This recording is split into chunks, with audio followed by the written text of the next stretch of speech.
When the Gao-Gates mandibular block was introduced in 1973, interest grew in alternative methods of achieving anesthesia in the lower jaw. In 1977, Dr. Joseph Akinosi reported on a closed-mouth approach to mandibular anesthesia. The Akinosi, or the Vazirani-Akinosi technique, as it's also called, is indicated when carrying out procedures in either one or multiple mandibular teeth in one quadrant.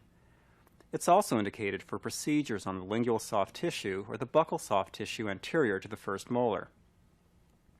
A separate buccal nerve block is required for surgery on the molars. While this technique can be used whenever mandibular anesthesia is required, its primary indication remains those situations in which limited mandibular opening or difficulty in visualizing intraoral landmarks precludes the use of other mandibular injection techniques. The objective of the Akinosi technique is to fill the pterygomandibular space with local anesthetic, bathing the inferior alveolar, lingual, and mylohyoid nerves. This technique should result in no bony landmarks being hit. It's important to begin with knowing where the anterior border of the ramus is, and that should be palpated, and then the coronoid process noted. The coronoid process marks the lateral border of where you would want to insert the needle, and the needle insertion goes between the coronoid process on the lateral and the maxillary tuberosity on the medial, and the point should be selected in between those two sites. The correct angle is assessed by making it parallel to the occlusal plane, and then the needle is advanced posteriorly parallel to the occlusal plane until you've advanced at 25 millimeters. The needle should be advanced straight back, taking advantage of the arc of the needle and advancing it slightly posteriorly without actually touching bone. For this block, you begin by palpating the intraoral landmarks. Just open slightly. I begin by feeling the coronoid process, and my finger is now resting on the coronoid process. The point of insertion is against that posterior wall of tissue, which lies here.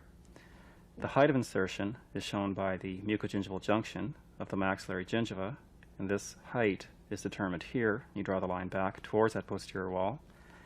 And in a lateral to medial plane, the medial border is the maxillary tuberosity, the lateral border is the tendon of temporalis, and the final insertion point is right in between the two here.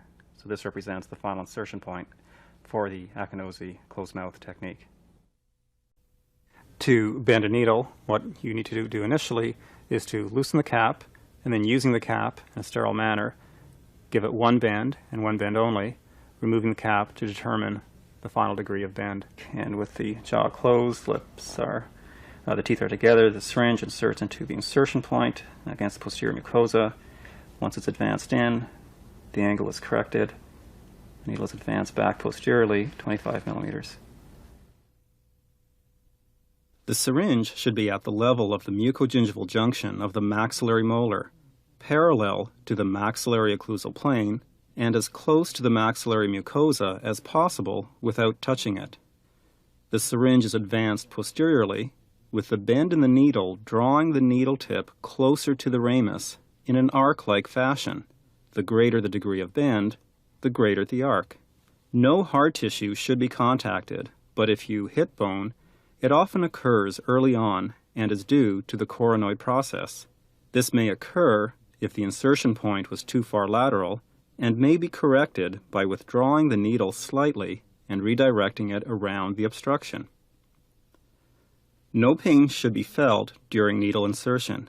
If pain is felt, it is likely due to penetration into muscle, such as the insertion of the temporalis onto the coronoid process on the lateral, or due to the medial pterygoid muscle on the medial.